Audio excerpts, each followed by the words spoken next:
What has the biggest effect on your cat's behavior? No, it's not the position of the planets or an unquenchable thirst for blood. It's your behavior. Chances are the choices you're making are causing problems between you and your cat. By understanding yourself, you'll understand your cat a little bit better. So we're gonna dive a bit into human behavior to help you figure out what you're doing wrong with your cat and how to fix it. Today's topic is one of my favorites, so I am ready to geek the heck out about it.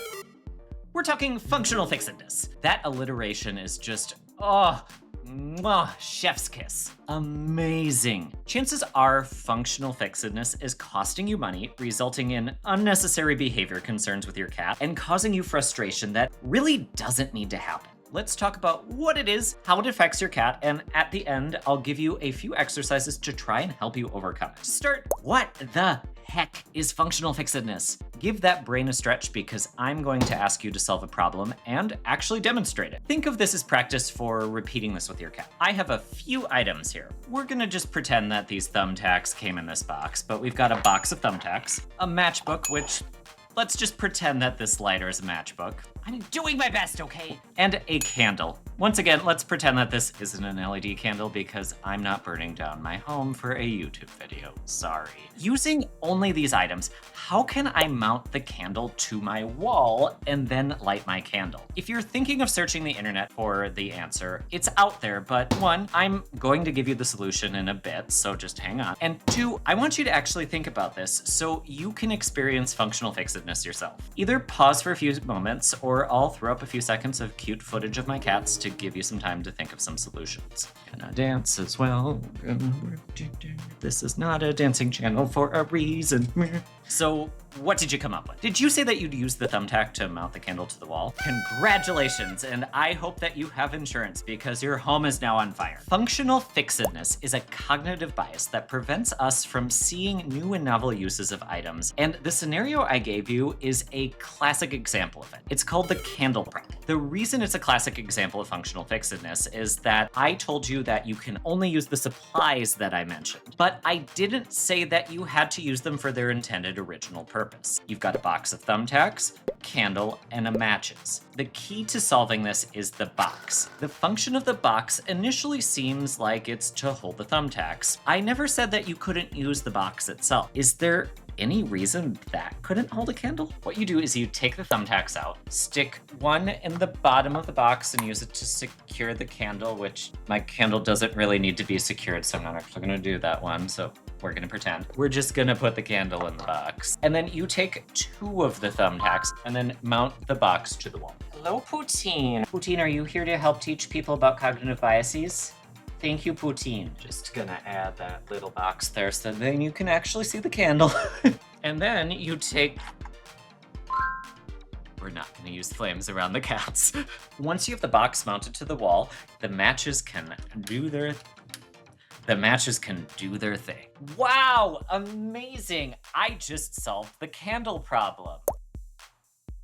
Functional fixedness rears its ugly head in that it prevents us from seeing different uses for items other than the original intention for them. It's something we all experience in different parts of our lives. Now, this is a channel about cats and this is relevant to cats, so transitioning to cats, functional fixedness shows up all the time when it comes to cat things. I see it in my local Buy Nothing group when people are giving away items that their cat is using, but not for the intended purpose of why they bought them, when clients can't see ways that they can use things that they already have around the home for their cats, or when people spend a bunch of money on brand new cat products that they don't need because their cat already has something that they like, even if it wasn't marketed for that purpose, or even towards the cat. Things for your cat don't have to be marketed or labeled as being for cats. Cats don't care about marketing. Don't get me wrong, this doesn't apply to everything. Any sort of medication you give your cat, for example, should be run through your vet to make sure that it's safe for them. But for a lot of other things your cat uses on the day-to-day, no need to get something cat-specific for them as long as it doesn't pose a danger to your cats. A great example of this. A lot of things for dogs can be repurposed for cats. Functional fixedness shows up in people not using items labeled as being for dogs with their cat when there really is no reason that a cat can't use it. I also hear this a lot in clients who have multi-species homes. When talking about food puzzles in particular, for example, snuffle mats. They'll mention their dog having a snuffle mat, and they don't think of using it for their cat, even though they already have the food puzzle. Before we get into how to overcome functional fixedness, I have one final example, and it does directly involve cat stuff. Namely, using cat stuff for purposes other than what they are marketed for. I want to share a real-life example, but I'm going to rewrite it because I'm not trying to shame the person who posted this. This isn't something to be ashamed of. We all experience this cognitive bias. It's something that just happens. The original post was spotted in my local Buy Nothing group where people give away usable items that they no longer need to their neighbors for the low price of free. Name kind of describes the price. The poster posted a cat scratcher that their cat wasn't using with the message, gift.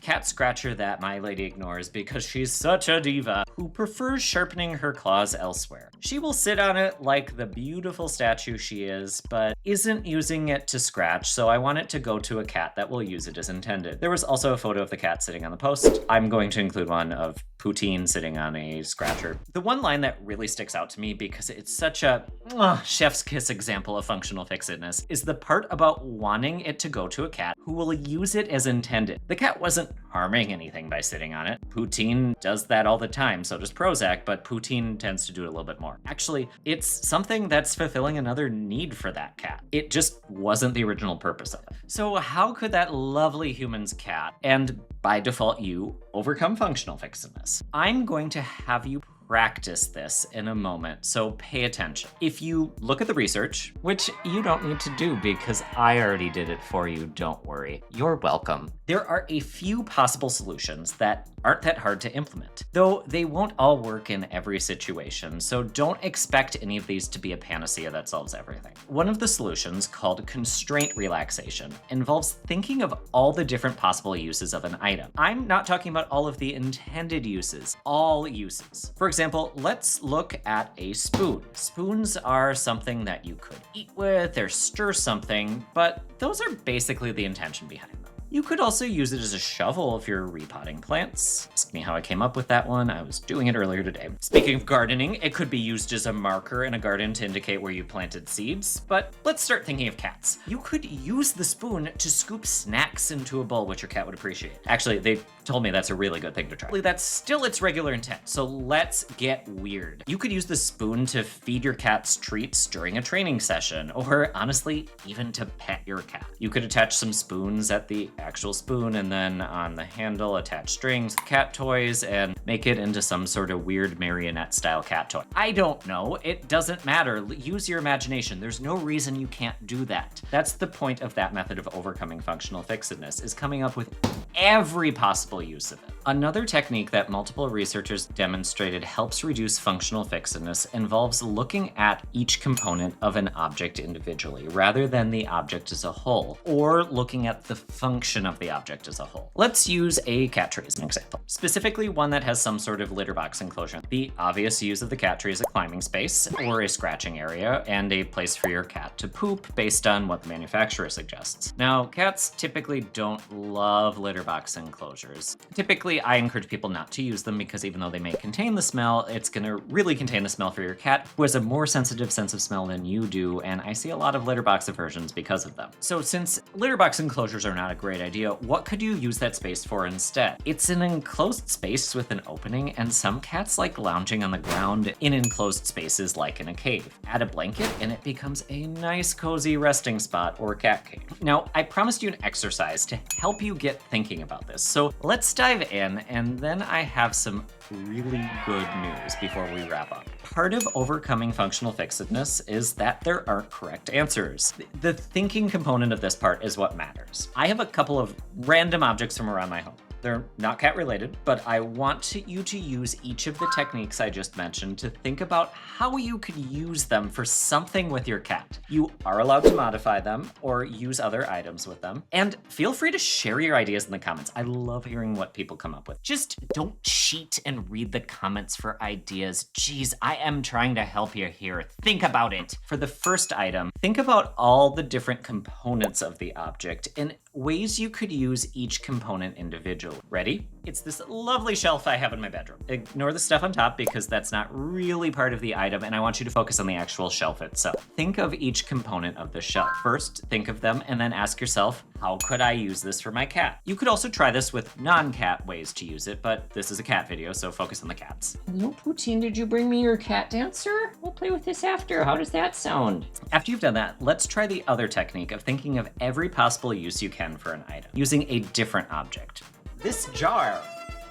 Now, don't just think of it as storing things like noodles or sugar or the souls of your enemies. Again, think of every possible use you can for the jar, even if it's wacky and wild and out there. Now that you've practiced each technique, try doing whichever one you want with either technique using the following items. Start with this old, well-loved pan.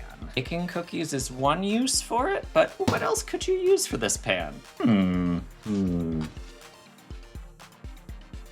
This cord protector. Ooh. Oh God, just don't let it hit you in the eye.